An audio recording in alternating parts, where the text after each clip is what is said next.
Hello and welcome.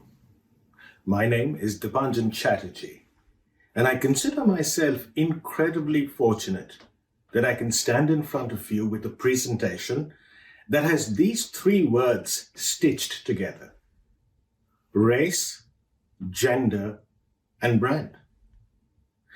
If this were even 4 years ago, this kind of premise would be blasphemy to marketing pundits. Why? Even as late as 2017, the luminaries of marketing were dispensing, bad advice. Consumers, they said, are not really looking for brands to take a position on social issues. Brands don't go there. There's simply too much risk. Now, around that time, Colin Kaepernick had thrown away a perfectly good career by taking a knee. Not too many brands noticed, other than Nike. In 2020, however, someone else took a knee, and that caused quite a stir. While visiting a bank branch, the CEO of JP Chase, Jamie Dimon, took a knee in solidarity with Black Lives Matter. Hold on now. I know what many of you are thinking. The CEO of JP Chase takes a knee? Come on. I will tell you this. Don't worry about judging the act, but consider the significance of the symbol. Consider how we went from brands not caring to the most powerful man in one of the most powerful banks in the world taking a knee for Black Lives Matter. So, how did we get here? It does seem like 2020 was a turning point, but let's face it, what happened to, say, George Floyd was dreadful, but it was not the exception. There have been countless George Floyds before. In one of Hemingway's novels, The Sun Also Rises, a character goes bankrupt. On being asked how that happened, this is what he has to say. I went bankrupt 2 ways, he says. First, gradually, and then suddenly. What happened in 2020 was sudden, but there were 3 very gradual forces at play. Let's explore each of them in some detail. Number 1, the institutions around us are crumbling. Now, you've heard some version of this before. We don't trust governments, we trust brands more. But there's more to it than that. The marriage rate in the United States, for example, is at an all-time low in its recorded history.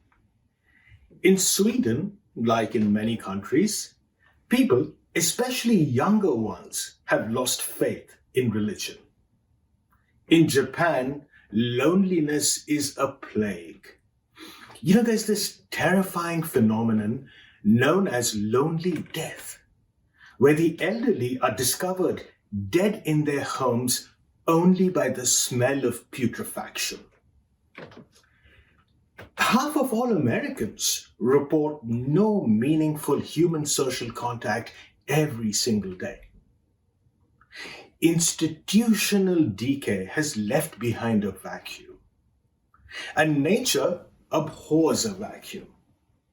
So what happens next? Brands rush in. Brands step in to fill this vacuum. Here's a good way to think about this. Let's rewind 20 years. The top 5 public companies by market capitalization were GE, ExxonMobil, Pfizer, Cisco, and Citigroup. These are highly functional, highly transactional companies. You didn't really have folks, loving a Pfizer or loving a Cisco. Now, let's fast forward to 2020. Here are your top 5 publicly traded companies. Microsoft, Apple, Amazon, Alphabet, or Google, Facebook, right? Now, that they are all tech companies is a red herring. They are actually relationship brands.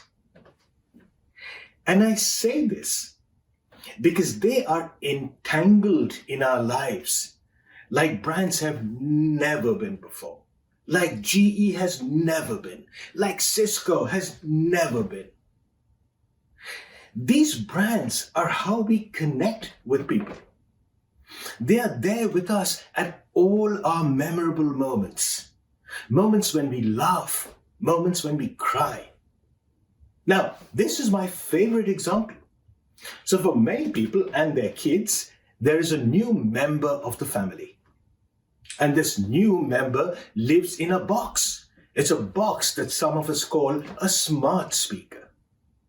Now, when brands become members of your family, they inherit very different expectations. And it is these expectations that are rapidly changing.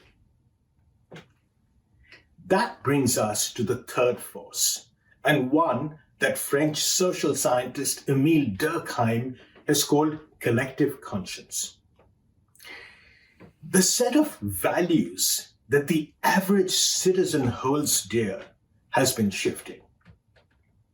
Now, a lot of this is driven by demographic change. For example, the United States today looks very different from what it did when I came here for college in the late 1980s. So, for example, today, the minority make up the majority of the children in this country. As society becomes diverse, it changes how we think about the world around us. When we look through the prism of brand and marketing, we no longer just want to see ourselves through it. We want to see an accurate depiction of the society we live in. For example, in the United Kingdom in 2016, 30% said that it was important for marketing to represent modern-day society. 30%. In 2019, that number jumped to 51%. Our ideas about gender have changed dramatically as well. Now, to me, this is a mind-blowing statistic. 50% of people around the world disagree or are unsure that there are only two genders and not a spectrum in between. Imagine a concept so sacrosanct, so influential in how society is organized. And half of us say, I am not so sure about that anymore. Let's talk about race. If today, about 80% of Americans who are between the ages of 18 and 34 say that brands need to take a stand on racial justice, and then you fast forward 10 years, 20 years, will anyone even be asking questions like this anymore? All right. Now that we have broached the question of race and gender, and before we get to how modern brands are embracing these, let's take a quick detour so we can all start at the same place. Let's debunk the race and gender myth.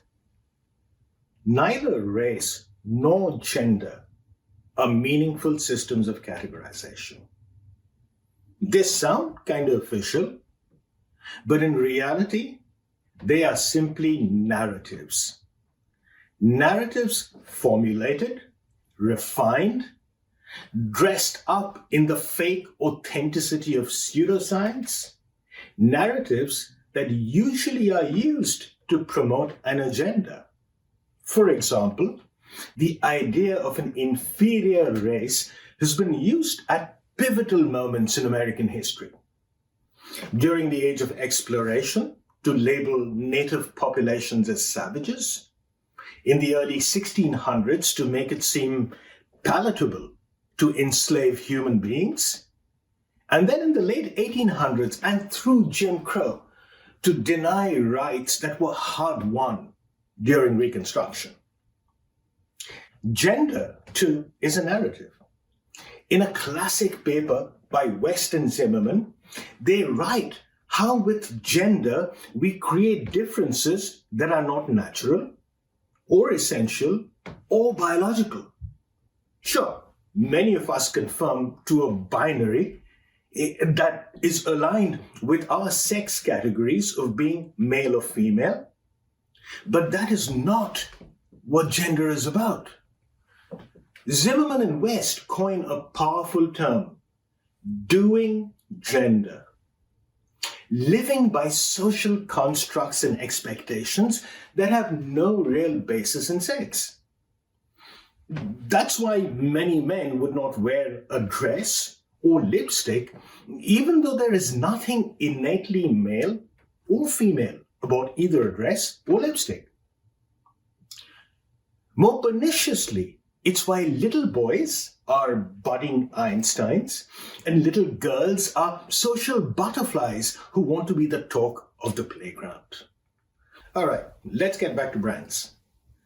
The gradual and simmering tension over many decades suddenly boiled over in 2020. We saw a huge jump in brands engaging on topics of race and by extension fairness and equality, which then encompass gender. So just to give you a sense of how much more the conversation is heated up, consider this. If you look at all the ad spend on racial justice messaging for 2 years, 2018 and 2019, add it up, multiply it by 5, you still would not get to how much was spent in 1 month in 2020. Now, that's not to say that brands are new to this.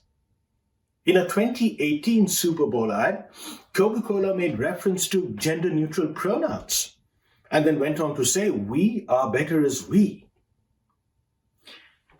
Now, these may be just words, but do not underestimate their power. Consider the size of the platform that the Super Bowl is. Consider how large a megaphone Coca-Cola has. Mega brands create legitimacy through popular culture. And the words of brands like Coca-Cola matter a whole lot. Where you don't want to be is in the shoes of Quaker Oats. You drag your heels, reluctant to ditch an offensive brand icon. And then when the heat gets turned up, you relent. You have to be better prepared than that. The forces of change that I described surround us. So as a company, you have to be proactive, you have to be prepared. Allow me to do 2 things. First, I want to provide you a framework for systematic change. And then second, I want to offer you some very practical advice based on my research and work with many leading brands on these topics. If you want to think of this as a systematic initiative rather than a knee-jerk response, you should really think of it in 3 layers. First, how will you address race and gender within your own company? Second, how will you address these needs for your customers? And then number 3, can you and will you make a meaningful contribution to your community? Let's look at some examples. When you look within a company, the first step, this work typically takes on the lens of diversity, equity, and inclusion. Now, IBM is a true vanguard in this space. They wrote their first equal opportunity policy in 1953. That's 1 year before Brown versus Board of Education was even settled.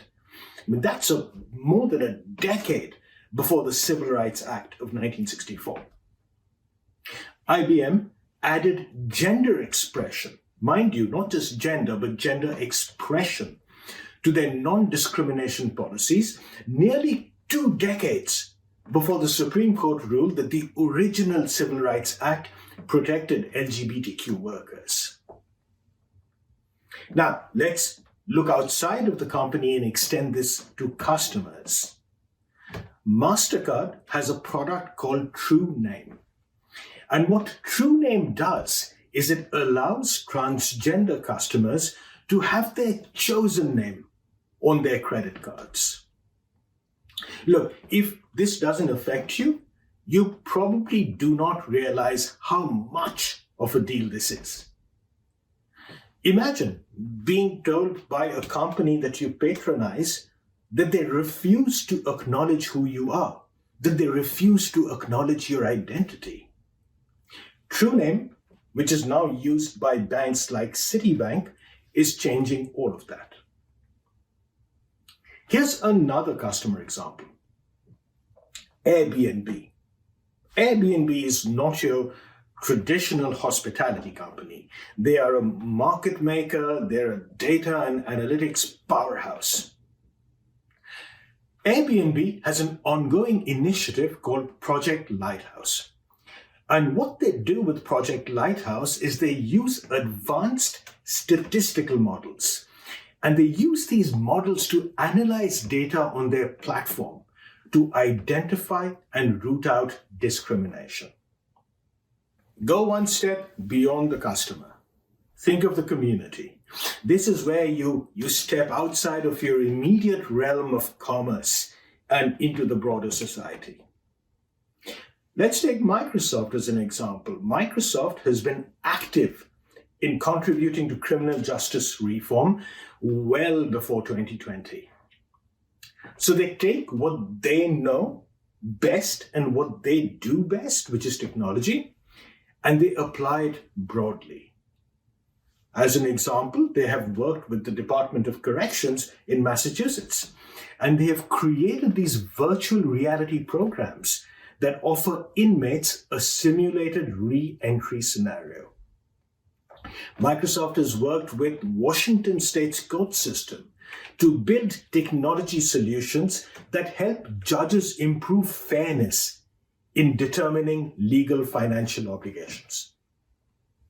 Now, there is a big learning here across all of these best practices that I related to you. Make a difference with what you do best. For Airbnb, that's data and analytics. For Mastercard, it's financial products. And for Microsoft, it's all about technology. Now, in conjunction with building a systematic approach to address race and gender in modern brand thinking, let me offer some pragmatic and even tactical advice. So I have for you 4 guiding principles.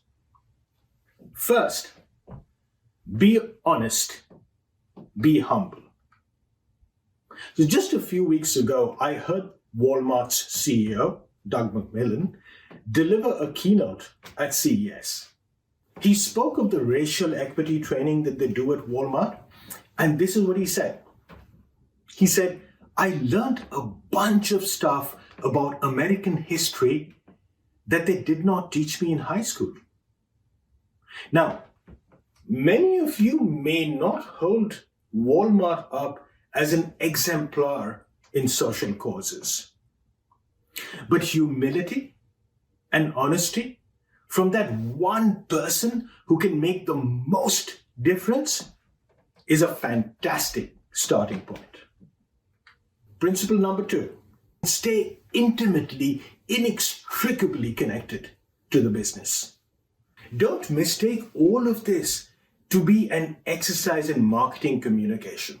I mean, this is not about finding the right sentiment to broadcast to the market. In some ways, think of this as a classic marketer. Think of it as the 4 Ps. How should I change my product offering? Like Mattel has done in the gender-neutral dolls that they have created.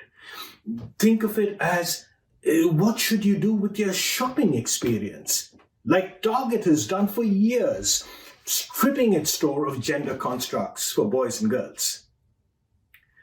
Think of the customer experience, like United has done. When you book your ticket on United Airlines, you no longer get to choose only between male and female for your gender. You can choose undisclosed and you can choose unspecified. Here's my third tip for you. Sweat the details. Don't forget, all of the things that you say, all of these policies that you make, they will need to become practice. And things can get messy when the rubber hits the road. Starbucks said Black Lives Matter, but then they vacillated in whether employees could freely express that sentiment and how they could do it. Same story for Taco Bell.